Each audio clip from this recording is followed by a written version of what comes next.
కాంగ్రెస్ ప్రభుత్వం వచ్చేసింది, సిటీ అంతా అల్లకొల్లోలం అయిపోయింది. ఎందుకంటే చూసినాం మన సీఎం గౌరవ రేవంత్ రెడ్డి గారికి అసలు అడ్మినిస్ట్రేషన్ వస్తుంది. ఎందుకంటే నిన్న చూసినాము, ఇద్దరు ఎమ్మెల్యేలు ఏదో సామాన్యంగా ఛాలెంజ్ చేసుకుంటారు, నేను నీ ఇంటికి వస్తాను, నా ఇంటికి వస్తామని. కానీ విచ్చలవిడిగా ఒక తరఫు నుంచి కౌశిక్ రెడ్డి గారినేమో హౌస్ అరెస్ట్ చేసిండ్రు, గాంధీ గారినేమో ఓపెన్ విడిచిపెట్టింది.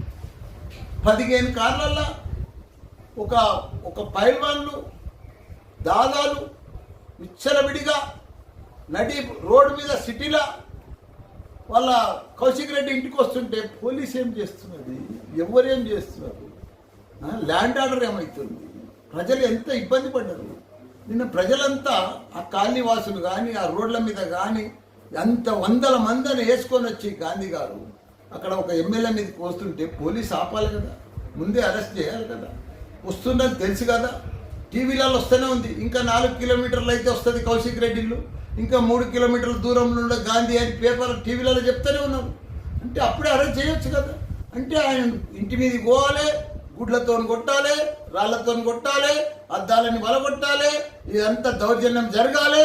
అప్పుడు పోలీసు వచ్చి అరెస్ట్ చేస్తాను. ఒక ఎమ్మెల్యే మీద, ఒక ప్రజాప్రతినిధి మీద ఇంత దౌర్జన్యం సిటీలో కూడా జరుగుతుంటే ఎట్లా ప్రజాస్వామ్యం, ఎట్లా ఇందిరమ్మ రాజ్యం, ఎట్లా వీళ్ళు పరిపాలిస్తున్నారు, ఏం చేస్తున్నారు, అంత కావాలని చేస్తే ఎంత బాధ అనిపిస్తుంది. నిన్న ప్రజలంతా కూడా టీవీల మీద ఉండి ఏమవుతుందో అని అల్ల కొల్లోలంగా చూస్తున్నారు. కానీ ఇదంతా పద్ధతి మంచిది కాదు. ఇలా అంత సెలబడ్డాక ఎక్కడిదక్కడ అయినాక మా అందరు ఎమ్మెల్యేలు ఇప్పుడు హౌస్ అరెస్ట్ చేసి ఇళ్ళలో కూర్చొని పెట్టేసి మా కార్యకర్తలను అరెస్ట్ చేస్తున్నారు. ఎందుకు ఇదంతా రచకం? భయాందోళన సృష్టిస్తున్నారు. మరి పరిపాలన చేస్తున్నారు, భయాందోళన ప్రజలకంతా భయం. ఇప్పుడు హైడ్రా తెచ్చారు, పేద ప్రజలకంతా నోటీస్ ఇచ్చారు. అది ప్రజలంతా హైరాన్నారు హైడ్రాతో. ఎవ్వరు కూడా సుఖంగా లేరు. 9 నెలల సంది 90 ప్రాబ్లమ్స్ వచ్చేసినాయి. ఎవ్వరు కూడా నిమ్మడం లేరు. చాలా ఇబ్బందికరంగా ఉన్నది కాంగ్రెస్ ప్రభుత్వం.